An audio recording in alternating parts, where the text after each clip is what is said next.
the new nuclear bill severely compromises India's national interests.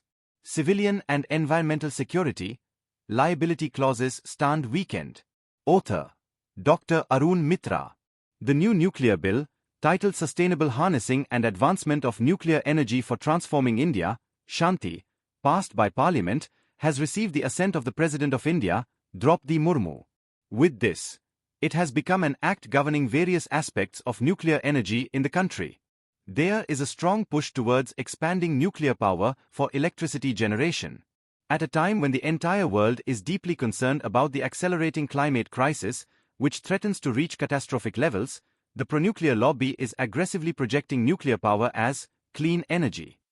However, the criteria for any genuinely green source of energy include sustainability, cost of installation and decommissioning, cost of generation, and humanitarian consequences. Nuclear energy fails on several of these counts.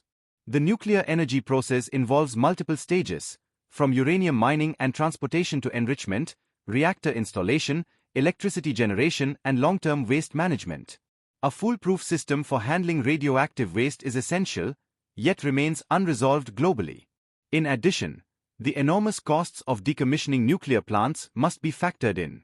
Given that nuclear energy is inherently hazardous, any accident can have grave consequences. In such situations, the protection of affected communities must be paramount. A study conducted by Indian Doctors for Peace and Development, IDPD, titled Health Impact on the People Living Around Jadugora Uranium Mines, revealed alarming health impacts among local populations. These included congenital deformities, malformed children, primary sterility, cancers, and several other serious illnesses.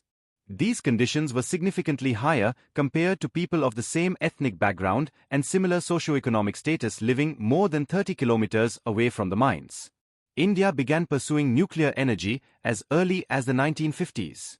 In 1960, the International Atomic Energy Agency, IAEA, projected that India would generate 43,500 megawatts, 43.5 gigawatts, of nuclear power by 2000. However, as of February 2025, actual generation stands at only 8,180 megawatts.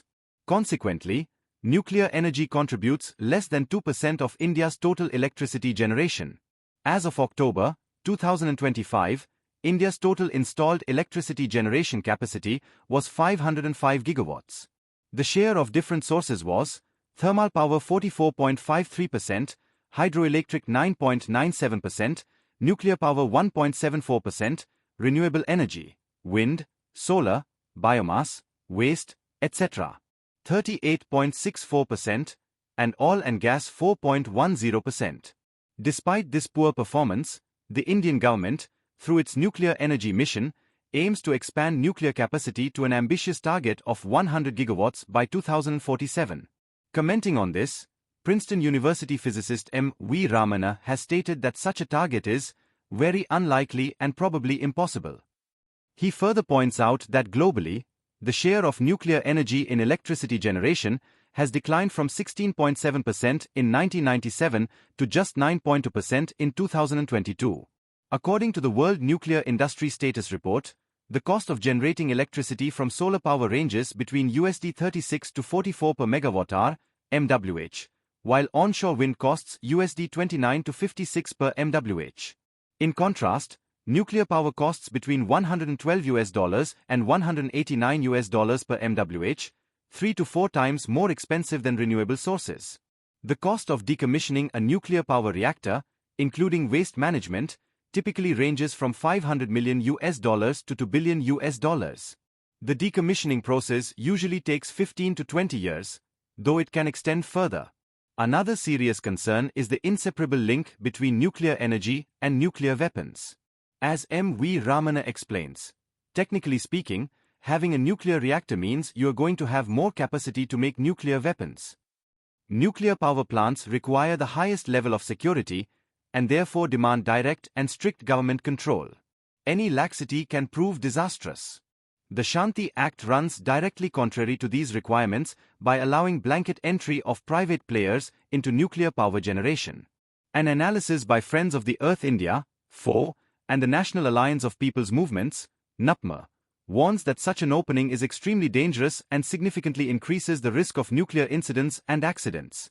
Granting operational control over fissile and highly radioactive materials to private entities could have catastrophic and irreversible consequences. Private businesses, driven primarily by profit motives, are far more likely to compromise on safety and security. The Act clearly prioritizes business interests over public safety, environmental protection, workers' rights, and the well-being of affected communities. The liability provisions under the Act are grossly inadequate. The cap of $460 million (3,910 crore rupees) per accident bears no relation to the scale of potential damage. It is inconceivable that any cap, let alone such a meager one, should be imposed on liability regardless of the magnitude of a nuclear disaster. This amount is even lower than the $470 million compensation paid to victims of the Bhopal gas tragedy, as per the analysis of FO and NAPMA. In contrast, similar legislation in the United States sets financial liability at $10.5 billion per accident. The SHANTI Act also removes the earlier provision that allowed operators to seek compensation from equipment suppliers. As a result, even if an accident occurs due to faulty design or substandard equipment, suppliers will escape liability, while the burden will fall on Indian taxpayers. Further, the Act drastically reduces the limitation period for filing compensation claims to 3 years, compared to the earlier provisions of 10 years for property damage and 20 years for personal injury. These restrictive timelines will exclude many genuine victims who may develop serious health problems years after exposure. The Act also excludes affected communities, civil society organizations, and even state governments from directly initiating criminal proceedings in cases of negligence-related nuclear accidents. Only individuals authorized by the central government or the Atomic Energy Regulatory Board can file complaints. This violates the fundamental right of individuals and communities to seek judicial redress, especially when nuclear accidents can cause widespread collateral damage, points out Soumya Dutta, an anti-nuclear activist. In the event of a major disaster, such as Fukushima or Chernobyl, the economic consequences could severely strain India's economy. The cost of Fukushima's cleanup and response has already exceeded $182 billion, several hundred times higher than the liability cap proposed under the SHANTI Act. The Act vests regulatory powers in the central government, which is itself promoting nuclear energy and diluting safety provisions. Instead, an independent, transparent, and multi-stakeholder regulatory mechanism is urgently required. Therefore, it is imperative that the entire issue of nuclear power expansion be debated thoroughly and democratically.